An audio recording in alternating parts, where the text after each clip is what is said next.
This is a view of the cooling water intake structure at the AES Mong power generation facility in Vietnam. And this is that same intake structure as modeled in a three-dimensional animation software. Now we're going to use this software to determine the optimal solution to address the debris and sedimentation issues found at this facility. Now the main objectives of the design are as follows. Firstly, we want to develop a cost-effective solution that directly addresses the root cause of the problem. Our goal is to minimize the impact to the existing structure and to the equipment, and to minimize the outage time and impact to ongoing operations during the implementation. We'd like to develop a solution that's easy and safe to operate. And finally, as much as possible, we'd like to use existing technology and equipment to minimize both the initial costs and the long-term maintenance costs. Now, the first element we encounter as we approach the intake structure is the existing floating debris bridge. As the water is taken in from the bay, as we can see in this photo, the pontoon assembly serves to block light floating debris from reaching the intake structure, and it is relatively successful. Now, as we get closer, we can see the 4 existing intake bays leading to the 4 cooling water pumps in the background. Now, on the surface of the work deck, we can see the 4 trash rack maintenance machines, followed by the 4 traveling band screens. And then we can also see the gantry crane, which serves to maintain all of the equipment on the deck. Now we're going to swing around for a section view to better understand the path of the intake water as it passes through this structure.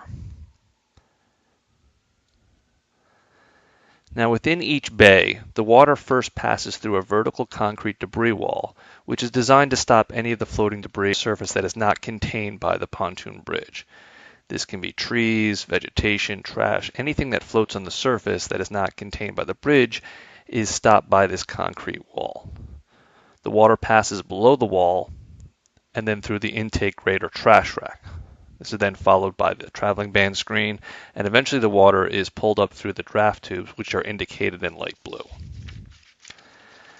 Now, as we can see with this illustration, it is important to note that the root cause of this problem is debris and sedimentation buildup against the intake screen on the bottom of this intake channel.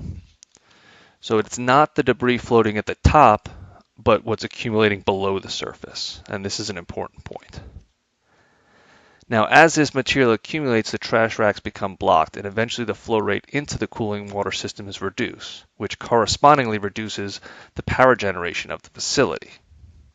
Now, the existing maintenance machines are wire rope type trash rack machines, as we can see here. These are operated by gravity, and they are really not designed to handle this type of heavy sedimentation. They're really designed to pick up light floating material, as you can see by the small tines in the machine. Now let's go back to the surface to examine potential solutions. The first solution considered here is to use a standard excavator operating from the side of the intake channel. At first glance, this appeared to be the most practical solution, but a few issues became evident through the modeling. The first issue is the angle and horizontal distance required of a telescopic arm. These arms are designed primarily to operate vertically within 10 to 15 degrees. In order to reach the debris buildup from the side of the intake channel requires an angle of 45 degrees and a reach of about 20 meters horizontally. Both of these parameters are far beyond the capabilities of any telescopic arm. Even if the arm, for argument's sake, had the ability to reach this distance and angle, the next challenge is the intake structure itself. The trash racks are set back within each of these intake bays, and as a result, the arm is only able to reach a fraction of the debris buildup. And you can see this indicated by these boundaries in red. And also, as you can see, most of this rack is still not cleared. So this really doesn't sufficiently clean the area that we need. Finally, safety would be a serious concern with this type of operation. You can see the proximity of the excavator to the edge and the location of the load not only below, but farther away from the machine. So this is a really dangerous environment for an operator. So understanding these three different significant issues really makes this solution impractical. To determine a better solution, we need to take a closer look at the existing structure and the equipment to understand how we can better use our assets. The existing 10-ton overhead gantry crane, shown here, has the potential to provide us with a great base for a solution. The crane has the ability to travel the entire length of the workdeck, and it is capable of handling heavy loads. A promising solution is to design a new gantry trolley on the existing crane, as shown here, to accommodate an excavator boom and a telescopic arm. This solution retains all the existing capabilities of the crane while greatly increasing our maintenance capabilities. Now we're going to take a closer look at the capabilities of this new gantry trolley. The primary capability or function of this machine is to directly attack the problem at its source, which is the debris and the sedimentation accumulating against the intake grates. This telescopic arm, which is mounted on the trolley, works in conjunction with a standard excavator boom and with a clamshell type of attachment. And as you can see here, with the telescopic arm at the starting position, the clamshell bucket is now open. The arm is then required only to move in one axis of direction, which is vertically, to reach the bottom of the intake bay, which is roughly 15 meters from the work deck surface. And we can see as the attachment is lowered down to the bottom of the trash rack. Once at the bottom, the clamshell attachment closes, capturing up to 1,800 kilograms per load. Now, by limiting the movements of this arm, it enables this machine to be operated very precisely relative to the position of that intake grate. So this increases not only our precision and efficiency, but also allows us to be operated safely. Now, this is the primary function of the machine, but there's also a secondary capability of this trolley, and that's the ability to reach material out in front of the intake structure. And we can accomplish this by changing the attachment from a clamshell to an orange peel. Now, this grapple type of attachment gives us the ability to pick up material that's floating out in front. And here you can see this machine operating in a vertical fashion, but now we can also angle the telescopic arm back towards the structure to pick up any material that's trapped against that debris wall. Now we're also able to use this machine and angle the telescopic arm so we can reach out in front and preemptively grab larger pieces of debris that are floating out in the channel before they actually reach the intake structure. So between the clamshell bucket, which operates through the work deck, and the grapple out in front of the work deck, this new gantry trolley greatly increases our maintenance capabilities. Now let's take a closer look at several of the components that make up our overall solution. And the first item we're going to look at is modifying the existing work deck. Now, as you can see here, the existing openings are very narrow and really must be enlarged to allow for better access. Now, this can be achieved through a technique of diamond wire concrete sawing, and that's what you can see here in these photos. Now, the way this works is each section, as depicted by these guidelines, is cut out individually, and before they're cut, they're attached to the hoist. And what this methodology enables us to do is to remove these sections very precisely while leaving the remaining structure intact. So not only are these sections of concrete removed without damaging the existing structure, but also without interrupting ongoing operations. Now, the deck openings will be increased from about 1.2 to 3 meters up to that vertical debris wall. And the concrete that we're removing should not impact the overall structural integrity of the intake structure.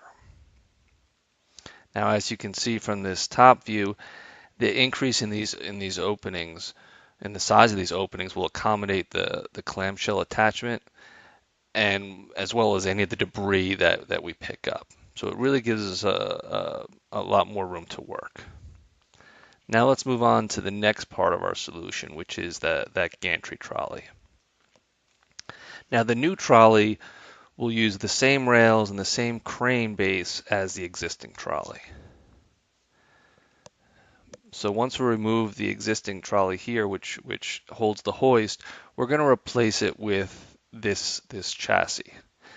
Now you can see the upper rollers are similar, but now we also have a lower roller assembly. This gives us a lot more stability during operations. You can also see the hoist has been relocated to give us the same functionality as the current machine. Now on top of this heavier chassis, we're going to build out a steel base frame, which is also a little bit larger to accommodate the heavier loading. The decking and the safety rails are then added to this steel frame, which is followed by the installation of the excavator boom. This is a standard excavator boom, including typical hydraulics that you'd find on any excavator. Now these hydraulics are supported by a hydraulic tank reservoir system, which is indicated here in light blue, and behind that we have the counterweights to balance the new machine. Finally, the telescopic arm is attached to the boom. This telescopic arm is designed to be installed on any standard excavator boom. And by using these existing components, we're able to increase our reliability by using proven technology. And we're also able to significantly reduce our long-term maintenance cost, especially given the remote locations.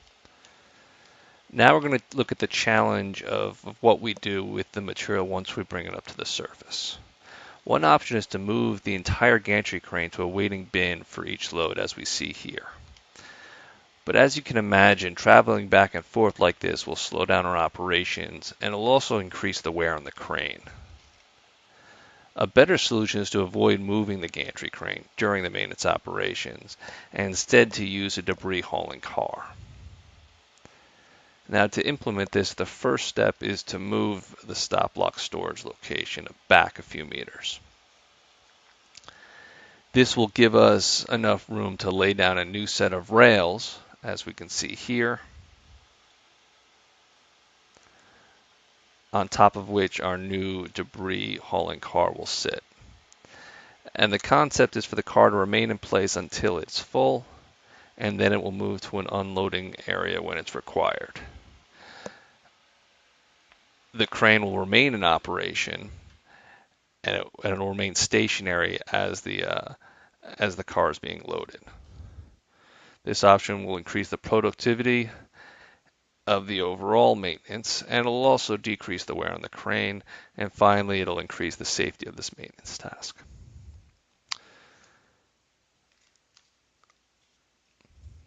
Now we're going to take one more look at our entire solution. The first part of the solution is to increase the size of the deck openings to accommodate the clamshell attachment. This is achieved through the diamond wire cutting, which removes the sections of the deck without impacting the remaining structure or interrupting the ongoing operations.